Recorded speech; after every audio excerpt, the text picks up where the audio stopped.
দেশের প্রখ্যাত লেখক, গবেষক ও বামধারার বুদ্ধিজীবী বদরুদ্দিন উমর মারা গেছেন। রোববার সকাল 10:05 ঢাকার একটি বেসরকারি হাসপাতালে চিকিৎসাধীন অবস্থায় তিনি মারা যান। খবরটি নিশ্চিত করে জাতীয় মুক্তি কাউন্সিলের সাধারণ সম্পাদক ফাইজুল হাকিম লালা জানান, অসুস্থ অবস্থায় বাসা থেকে স্পেশালাইজড হাসপাতালে নেওয়ার পর সকাল 10:05 তিনি মৃত্যুবরণ করেন। বদরুদ্দিন উমর ছিলেন বামপন্থী রাজনীতিবিদ, তাত্ত্বিক, লেখক ও গবেষক। দীর্ঘ রাজনৈতিক ও বৌদ্ধিক জীবনে তিনি বাংলাদেশের সমাজ, রাজনীতি ও সংস্কৃতি নিয়ে গুরুত্বপূর্ণ গবেষণা ও বিশ্লেষণ করেছেন। চলতি বছর সরকার তাকে স্বাধীনতা পুরস্কারে ভূষিত করে, তবে তিনি পুরস্কার গ্রহণে অস্বীকৃতি জানান। তার উল্লেখযোগ্য গবেষণাধর্মী গ্রন্থের মধ্যে রয়েছে পূর্ব বাংলার ভাষা আন্দোলন ও তৎকালীন রাজনীতি 3 খণ্ডে, সাংস্কৃতিক সাম্প্রদায়িকতা, পূর্ব পাকিস্তানের ভাষা ও সংস্কৃতি, বাঙালির সমাজ ও সংস্কৃতির রূপান্তর, ঈশ্বরচন্দ্র বিদ্যাসাগর ও 19 শতকের বাঙালি সমাজ এবং চিরস্থায়ী বন্দোবস্তে বাংলাদেশের কৃষক। তার পিতা আবুল হাশিম ছিলেন প্রগতিশীল মুসলিম লীগ নেতা ও ব্রিটিশ বিরোধী আন্দোলনের অন্যতম সংগঠক।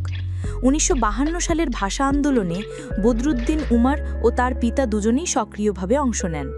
পরে ভাষা আন্দোলনকে কেন্দ্র করে তিনি বিস্তৃত গবেষণা সম্পন্ন করেন। ঢাকা বিশ্ববিদ্যালয় থেকে পড়াশোনা শেষে তিনি চট্টগ্রাম কলেজে শিক্ষকতা শুরু করেন এবং পরবর্তীতে রাজশাহী বিশ্ববিদ্যালয়ে রাষ্ট্রবিজ্ঞান বিভাগ প্রতিষ্ঠার দায়িত্ব পালন করেন। 1959 সালে পাকিস্তান সরকারের বৃত্তি নিয়ে অক্সফোর্ড বিশ্ববিদ্যালয়ে উচ্চশিক্ষা গ্রহণ করেন। 1968 সালে তিনি শিক্ষকতা ছেড়ে বিপ্লবী রাজনীতিতে সক্রিয়ভাবে যুক্ত হন। 1970-71 সালে তিনি গণশক্তির সম্পাদক হিসেবে কাজ করেন এবং মুক্তিযুদ্ধ চলাকালীন পার্টির মতাদর্শ নিয়ে দ্বিমত পোষণ করে পূর্ব বাংলা কমিউনিস্ট পার্টি থেকে পদত্যাগ করেন। পরবর্তীতে বাংলাদেশ লেখক শিবির, বাংলাদেশ কৃষক ফেডারেশন, জাতীয় মুক্তি কাউন্সিল ও গণতান্ত্রিক বিপ্লবী জোট সহ বিভিন্ন সংগঠনের মাধ্যমে তিনি কাজ চালিয়ে যান। বুদ্ধিজীবী ও গবেষক হিসেবে জীবনের শেষ সময় পর্যন্ত তিনি রাজনীতি, সমাজ ও সংস্কৃতি নিয়ে সক্রিয় ছিলেন। চলতি বছর লেখক ও বুদ্ধিজীবী বদরুদ্দিন উমর সহ 8 বিশিষ্টজনকে স্বাধীনতা পুরস্কারের জন্য মনোনীত করে সরকার। তবে বদরুদ্দিন উমর পুরস্কারটি ফিরিয়ে দেন।